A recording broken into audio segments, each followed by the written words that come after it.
यहाँ से समझता हूँ।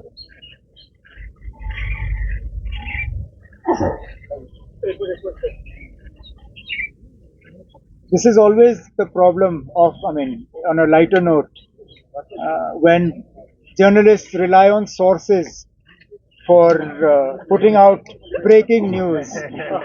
आज सुबह तक हमारे बड़े सीनियर जो यहाँ पे सोर्स बेस्ड जर्नलिज्म करते हैं, उन्होंने मुझे सेंट्रल कश्मीर में रखा और नॉर्थ कश्मीर के लिए तो 2-3 नाम रखे, लेकिन ऐलान तो बिल्कुल उसका उल्टा ही रहा।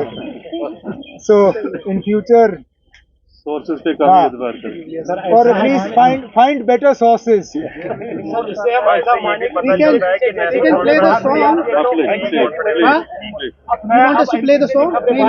नहीं ना,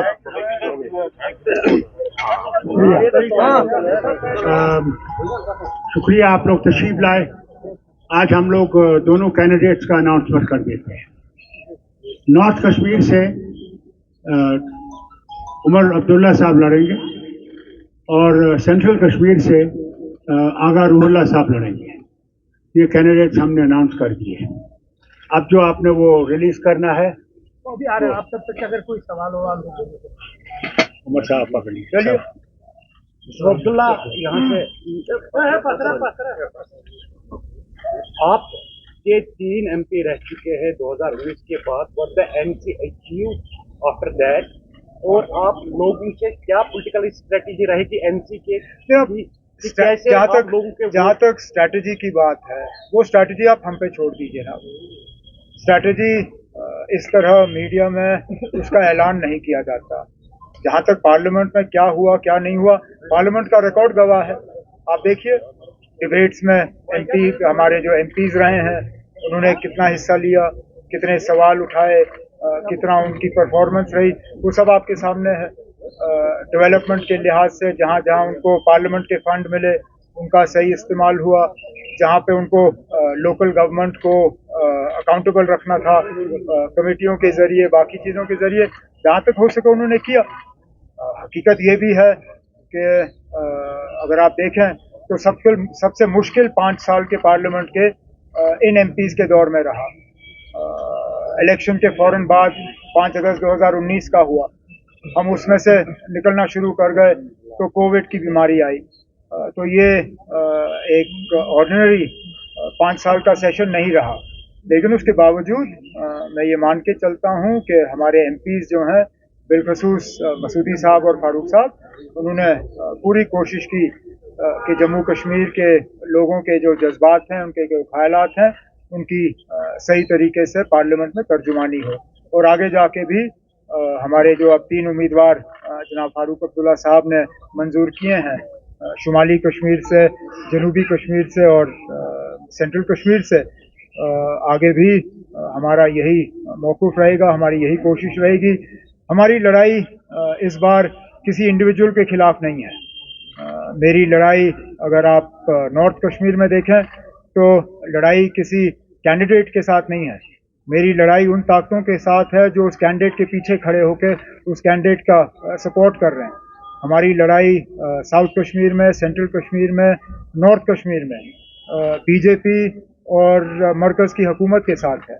और इसलिए मैंने ये फ़ैसला लिया और तंजीम ने ये फ़ैसला लिया मुझे नॉर्थ कश्मीर से लड़वाने का, क्योंकि मरकज़ का सबसे ज़्यादा ज़ोर अगर आप देखें और बीजेपी का सबसे ज़्यादा ज़ोर जो है वो नॉर्थ कश्मीर पे है। और मैं चाहता हूँ कि नॉर्थ कश्मीर में ही इन ताकतों को जो है शिकस्त दी जाए, और इसलिए तंजीम ने ये सही समझा कि मुझे नॉर्थ कश्मीर से इलेक्शन लड़ने पे जो है हुक्म दिया गया और आगा रूहुल्लाह साहब को सेंट्रल कश्मीर से। बात करें, कई सारी पार्टी जो है, अब जैसा कि आपने भी कहा, नॉर्थ कश्मीर में पंजाब लोगों को सपोर्ट करने जा रही है। क्या आप का समर्थन कांग्रेस वहाँ पे करेगी? आप मुझे पता नहीं आप लोगों को इस बात पे शक क्यों होता है। पिछले दिनों दिल्ली का प्रेस कॉन्फ्रेंस चलिए तो दिल्ली में किया तो आप लोग थे नहीं, लेकिन आपके चैनल्स, आपके रिप्रेजेंटेटिव्स तो वहाँ पे थे। क्या उन्होंने, कांग्रेस ने किसी तरह का शक मतलब वहाँ छोड़ा? कोई गुंजाइश रखी शक की? कांग्रेस ने सीधा कहा कि जम्मू कश्मीर लद्दाख की 6 सीटों पे 50-50 पे फैसला हुआ है। 3 सीटों पे वो हमारी मदद करेंगे और 3 सीटों पे हम उनकी मदद करेंगे। जनाब फारूक अब्दुल्ला साहब ने पहले ही जम्मू के दौरे में उधमपुर के उम्मीदवार और जम्मू के उम्मीदवार के लिए प्रोग्राम किए हैं। मैं खुद संडे को अपना प्रोग्राम शुरू कर रहा हूँ और चिनाब वैली से जो है कांग्रेस के उम्मीदवार को जितवाने के लिए नेशनल कॉन्फ्रेंस के अपने साथियों को तैयार कर रहा हूँ। इसी तरह कांग्रेस ने भी हमें अश्योर किया है कि चाहे वो साउथ कश्मीर पीर पंचाल की सीट हो, श्रीनगर की सीट हो या बारामूला की सीट हो, जहाँ जहाँ कांग्रेस का असर रसूख है, जहाँ जहाँ उनके वोट बैंक हैं, उनको नेशनल कॉन्फ्रेंस की कामयाबी के लिए जो है इस्तेमाल किया जाएगा। सर सारी पार्टी आपका हो गया। प्राइम मिनिस्टर मोदी जम्मू में है तो उन्होंने फिर एक बार जो है परिवारवाद की बात उठाई है, फैमिली डायनामिक पॉलिटिक्स की बात उठाई है और ये भी कहा है कि अब काफी डेवलपमेंट जम्मू कश्मीर की तरफ आएगी, कॉर्पोरेट आएंगे, तो दो चीजों को आप फिर एक बार कैसे देखें? ना मुझे क्या देखना है इसको, कोई नई बात अगर हो तो उस पर पूछ लीजिए ना। वजीर आजम साहब आके तो यही बात करते हैं, हम उनके मतलब प्रोग्रामों का इंतजार करते हैं इस लिहाज से कि उनके मुंह से हम कुछ नया सुने। परिवारवाद तो अब 10 साल हो गए उनको ये कहते हुए, और मैंने बार बार आपसे ये कहा है, बीजेपी को परिवारवाद के खिलाफ कोई मतलब उनको कोई इससे आपत्ति नहीं है। They are not opposed to any sort of families in politics. They are opposed to those families who are opposed to the BJP. आप इस बार देखिए जो उनके मैंडेट की डिस्ट्रीब्यूशन रहे हैं, their mandate distribution almost 1/5 is to people who belong to political families. खुद BJP ने मतलब अपने ही लोगों के परिवारवादों को जो है मैंडेट दिए हैं। तो अगर बीजेपी के लिए परिवारवाद ठीक है तो उनको हमारे परिवार से क्यों इतनी आपत्ति इसलिए क्योंकि हम उनकी मुखालफत करते रहे थे, करते हैं और करते आएंगे भी। मतलब बीच में एक स्टेटमेंट आया है प्राइम मिनिस्टर की तरफ से कि वो दिन दूर नहीं है जम्मू कश्मीर को दोबारा स्टेटहुड भी मिलेगा और इलेक्शन भी होंगे, असेंबली भी होंगे, तो आप इस स्टेटमेंट को कैसे देखें? सुप्रीम कोर्ट का तो फैसला है, हमारे ऊपर कौन सा एहसान कर रहे हैं? एहसान उनके तरफ से तब होता अगर के सुप्रीम कोर्ट के फैसले से पहले उन्होंने हमें इलेक्शन दिए होते। ये तो अब उनकी मजबूरी बन गई है। सुप्रीम कोर्ट का फैसला है कि 30 सितंबर से पहले जम्मू कश्मीर में असेंबली इलेक्शन जो है वो मुकम्मल किए जाने चाहिए। और जहां तक स्टेटहुड का सवाल है, अभी तक तो हमें समझा नहीं पाए कि हमसे वो छीना क्यों गया। चलिए 370 जो है उनके मंशूर में दर्ज था कई सालों से, लेकिन जम्मू कश्मीर को एक रियासत के मतलब रियासत से हटा के उसको यूनियन टेरिटरी का दर्जा देना, ये कहाँ का इंसाफ था? इस फैसले को तो वो सही माने में सुप्रीम कोर्ट में भी इसको समझा नहीं पाए। तो वजीर आजम साहब ने जम्मू में जो तकरीर की उसमें हमारे साथ कोई एहसान नहीं किया। जो सुप्रीम कोर्ट का फैसला है उसी फैसले के तहत उन्होंने बात की। So how do you see contesting from North Kashmir while you are having a stronghold from my most recent assembly constituency, thanks to the gerrymandering of the BJP, is actually now part of the North. So I am technically a North Kashmir contestant. So as far as a stronghold is concerned, national conferences strongholds are everywhere, and therefore my fight, as I said earlier, my fight is not against an individual in North Kashmir, nor is it against an individual in the center or the south. It is against New Delhi's attempts to prop up its until recently they were proxies. Now we know they're openly BJP candidates. पिछले दिनों तरुण चुग का यहाँ पे आना, अल्ताफ बुखारी के घर जाना, अल्ताफ बुखारी के घर जाके सजाद लोन को वहाँ हाजिरी पे बुलवाना और उनको वहाँ पे हिदायत देना, ये तो अब खुल्लम खुल्ला जो है ये लोग बीजेपी के इशारे पे काम कर रहे हैं। तो मेरा मुकाबला वहाँ पे किसी एक इंडिविजुअल या किसी रीजनल पार्टी से नहीं है, हमारा मुकाबला जो है सीधा सीधा दिल्ली और बीजेपी है। Prime Minister said that Article 370 was a delusion, and the ground reality in Kashmir proved MC, PDP and Congress a failure because nothing happened on the ground. JNK was not on fire. Everything is fine. How do you react to that? I don't think I need to react. We'll let the people react. मैं अब अगर वाकई prime minister के कहने में इतना दम है तो बीजेपी के कैंडिडेट मैदान में उतारिए, बीजेपी के नाम पे वोट मांगिए। आप जो आपने 370 पे किया, जो आप डेवलपमेंट के क्लेम्स करते हो, जो आप नॉर्मलसी के क्लेम्स करते हो, बीजेपी के कैंडिडेट को मैदान में उतारिए और देखिए कि बीजेपी के उम्मीदवार को कितने वोट मिलते हैं।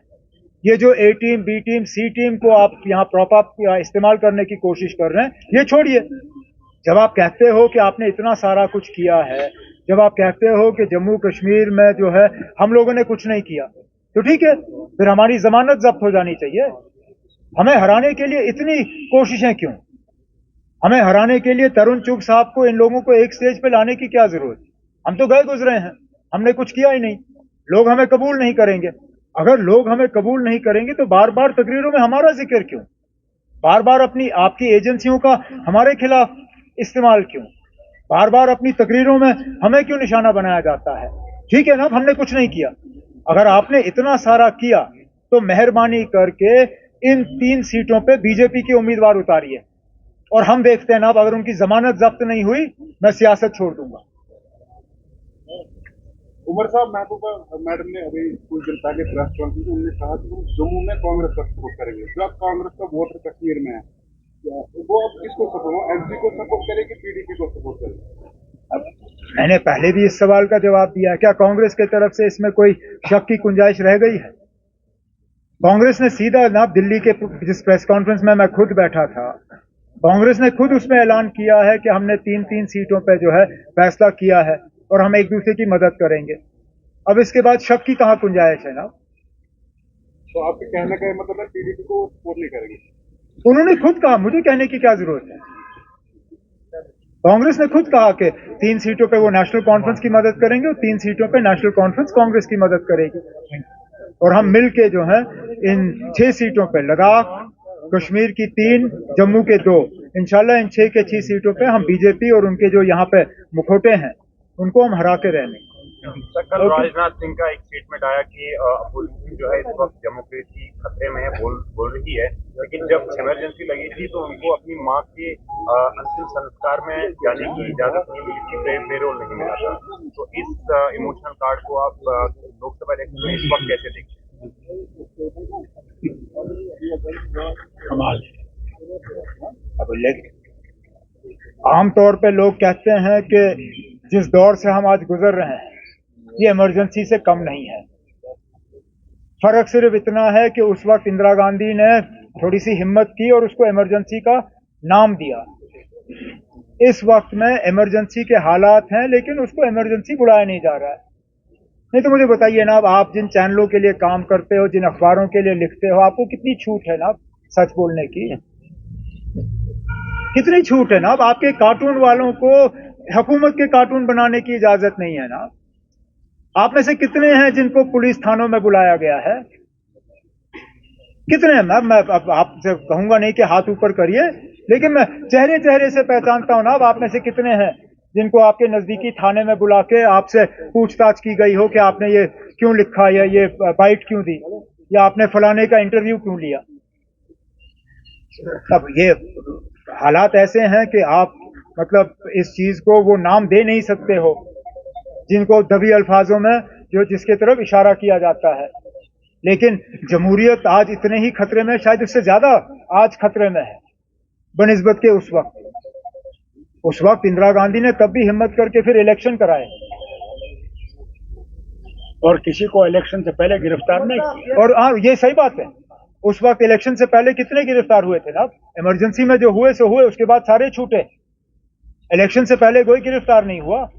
आज देखिए ना, एक एक करके जहां पे बीजेपी को किसी ऑपोजिशन लीडर का खतरा लगता है, सीधा जाके ना किसी एजेंसी के तहत उनको गिरफ्तार कराते हैं। अगर वाकई ये इमरजेंसी नहीं है तो छोड़िए, उनको आने दीजिए मैदान में, देखी जाएगी फिर अगर बीजेपी का साथ लोग देते हैं या नहीं। India blocked parties in Jammu and Kashmir like NP and PDP are divided in Kashmir, but united attitude in Jammu. So that will ultimately help BJP in some segments of JNK in upcoming Lok Sabha. How do you react on that? Because you are BJP कहीं है ही नहीं मैदान में यहाँ पे, वही तो हमारी शिकायत है। बीजेपी की कहाँ मदद होगी ना, वो है ही नहीं यहाँ पे। अगर आप भी मानते हैं कि जो यहाँ पे काम कर रहे हैं वो बीजेपी के मतलब इशारों पे कर रहे हैं, तो फिर आप वही बात कर रहे हैं जो मैं कह रहा हूँ। नहीं तो बीजेपी यहाँ तो कहीं ग्राउंड पे है नहीं। Sir, how do you view the South Kashmir contest? Sir, how do you see the South Kashmir contest? No, it's the toughest in India. अब every election is tough. कोई नहीं, every election is tough. Nobody, at least as far as we are concerned, we don't approach any election as an easy election. But as far as South Kashmir is concerned, again, the confusion is not on our part. We are all set to fight. Please ask the BJP what they are doing. उनका ना देखिए, उनका ना candidate आज नजर आ रहा है। ए team, B team, सी team में से कभी कभार वो आजाद साहब से ऐलान करवाते हैं कि वो कैंडिडेट होंगे, फिर वापस उनका ऐलान जो है होता है कि नहीं जी वो नहीं लड़ेंगे। अब पहले बीजेपी और उनके जो सहयोगी दल हैं वो तय करें कि साउथ कश्मीर की सीट से लड़ कौन रहा है। हमने तो अपना उम्मीदवार जो है मैदान में उतारा हुआ और इंशाल्लाह कामयाबी की उम्मीद। साहब ने यहाँ के लोगों के जज्बातों की तर्जुमानी की। अब इनके अल्फाज अलग हो सकते हैं, लेकिन आगा साहब ने वही बात की जो नेशनल कॉन्फ्रेंस ने हमेशा से जो हम करते आए हैं। हमने 2019 का फैसला जो है उसको कबूल नहीं किया। जो जम्मू कश्मीर के साथ हुआ 2019 को, वो हमें काबिल कबूल नहीं है। अब हमारे जो अल्फाज हैं, आगा साहब के जो अल्फाज हैं उनमें फर्क हो सकता है, लेकिन जज्बात वही हैं। तो आगा साहब को मतलब ना अपनी मतलब बात बदलनी होगी, ना अपने जज्बात बदलने होंगे, ना अपने बात करने का तरीका बदलना होगा। जहां तक आपने इत्तेहाद की बात की, हम सब इत्तेहाद चाहते थे। हम में से कोई ये नहीं चाहता था कि हम अलग अलग प्लेटफॉर्मों पर लड़ें। हमने जिस फॉर्मूला के तहत सीटों का बंटवारा किया पार्लियामेंट के लिए, हमने बिल्कुल वही फॉर्मूला इख्तियार किया जो हमने डीडीसी के इलेक्शनों के लिए इस्तेमाल किया। लेकिन बदकिस्मती से इस बार उनको वो काबिल कबूल नहीं रहा। अब जैसे आगा साहब ने कहा, हमने भी कांग्रेस से जब हमारी बात हुई इंडिया अलायंस को लेके सीट शेयरिंग पे, हमने कांग्रेस से ये कहा कि अगर इस पार्लियामेंट इलेक्शन में हमारे कोई पार्टनर हैं पार्टी जिनको हम अकोमोडेट नहीं कर सकते, हम उन्हें अकोमोडेट करने के लिए पार्लियामेंट के लिए अगर दरवाजा नहीं तो कम से कम असेंबली के लिए हम दरवाजा खुला रखने के लिए तैयार हैं। और हम अपनी बात से पीछे नहीं हटे। हमारी जो लास्ट बात कांग्रेस से हुई, हमारी यही बात रही कि आगे जाके अगर हालात इस तरह के बने, हम पार्लियामेंट में ना सही तो असेंबली के लिए जो है कोऑपरेशन के लिए अपने दरवाजे खुले रखेंगे। बस चलें, बहुत बहुत शुक्रिया। एक second, what are these now?